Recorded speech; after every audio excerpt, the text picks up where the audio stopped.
truly a joy to be here today with you and to bring the greetings and the good wishes of the trustees and the faculty and the staff and your fellow 6,000 students of St. Mary's University in the United States. Sincerely, we have, all of us, a great admiration for the good and important work you're doing for so many here in Africa and in other parts of the world. I'm especially appreciative of the partnership that we have with the Catholic University of East Africa and with Tangaza College. And I would be remiss if I didn't express our university's sincere appreciation and gratitude to Father Kerwin and to Brother Paulos for the vision and leadership you both provide for the Maryknoll Institute and the Christ the Teacher Institute. I'd like to begin with a story that I was told a few years ago. And it's the story of a young boy, a poor young boy from a very poor family. And this young boy was a pretty pious young person with a deep reverence and relationship for God, even in his youth. And yet other youngsters used to taunt him for his poverty. And they would say to him, you know, you're always praying and talking about God. But when we look at you and your family, we believe that God forgot you. And the young boy stood there quietly, and tears began to form in his eyes.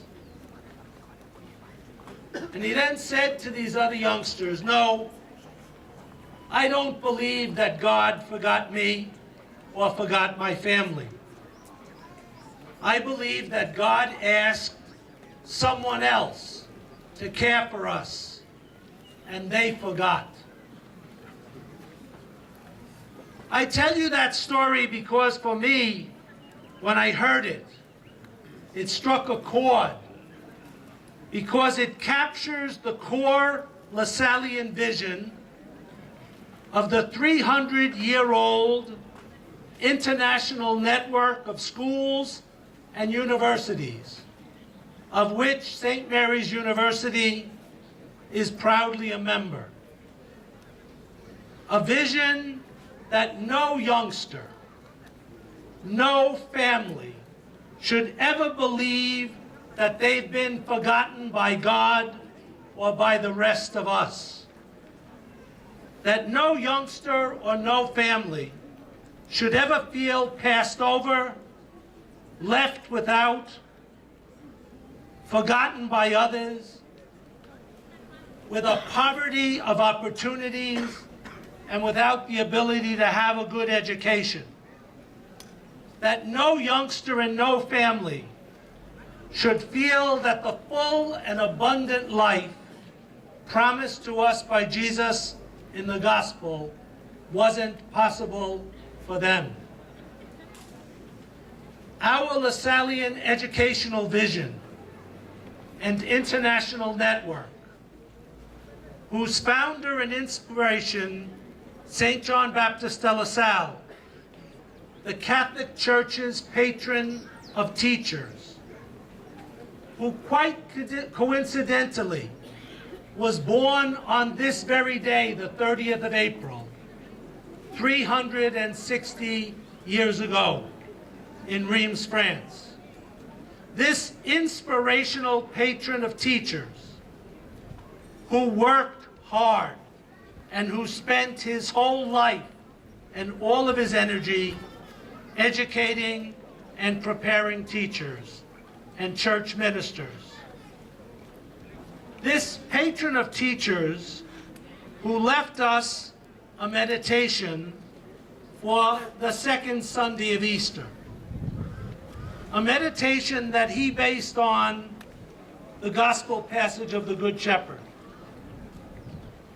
a meditation that I want to share with you graduates, because in it he proposed a formula for excellence in leadership, a meditation in which he proposed 3 qualities of extraordinary and charismatic and visionary educational leadership.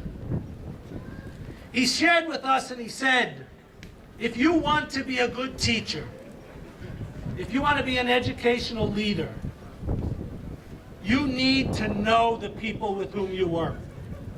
You need to really know them. You have to know them individually. You need to know that every one of them is different. He actually said that you need to know them well enough to know that with some of them, you need to show mildness. But with others, you need to show firmness.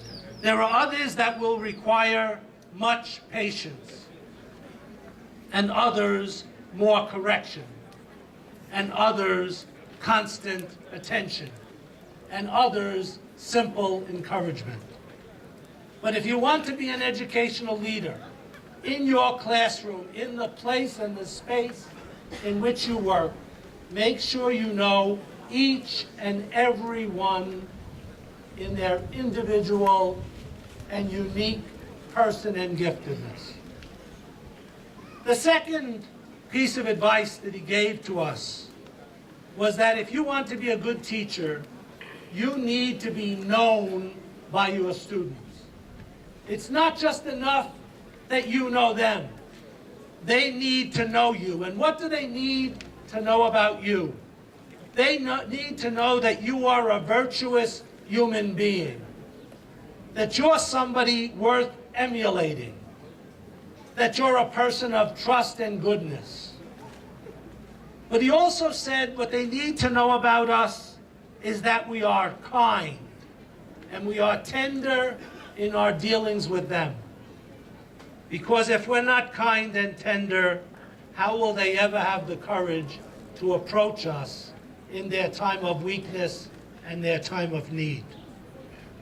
And the third point, third piece of advice, he says, it's not enough that you know them and that they know you as virtuous and as kind. They also need to hear your voice. You need to speak up and to talk to them about important matters and important issues. You need to help them know what it is to be good and to do good. Help them to live moral and ethical lives. Show them that you practice what you preach, that you do what you say, that the young and their families, especially the marginalized, the poor, the least loved, and those who have no voice, have found a friend and a special place in your heart and in your relationship in the classroom. I said that today for me is a blessed coincidence when I think that St. John Baptist de La Salle, the patron of teachers, was born on this day. But it is also for me quite remarkably coincidental that by coincidence, tomorrow morning in Rome, more than 1 million people will gather as the Catholic Church beatifies a leader who many of us in our lifetime have known. Tomorrow morning, the Catholic Church and Pope Benedict XVI will hold up for holiness and beatification, His Holiness Pope John Paul II. A leader who traveled the world indefatigably. A leader who was an ambassador and minister of Jesus Christ, the Good Shepherd. And why did he travel? He traveled to know his worldwide flock. He went to Asia, and he went to Africa, and he went to the Americas, and he went through Europe, and he went through the Middle East. He went to know his flock and to know them in their uniqueness and in their individuality. He was a leader who let himself be known and loved. And he was a leader who never tired of letting his voice be heard, even in frailty and old age.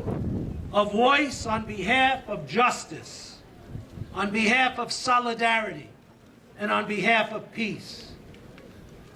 A leader who, at World Youth Day 2002 in Canada, in the twilight years of his life, as his body was broken and failing him, who at that moment was finding himself a bit discouraged by the world events of the years 2001 and 2002. A leader who in Toronto of 2002 opened his heart to those who were gathered with him, confiding a dream, his dream, to the young people of the world. And he said to them, "It's now your time. The world needs you, the young people of our world, to create for us, at this time when division and war and fear begin to separate and divide all of the people of God, we need for you to build for us a new civilization of love."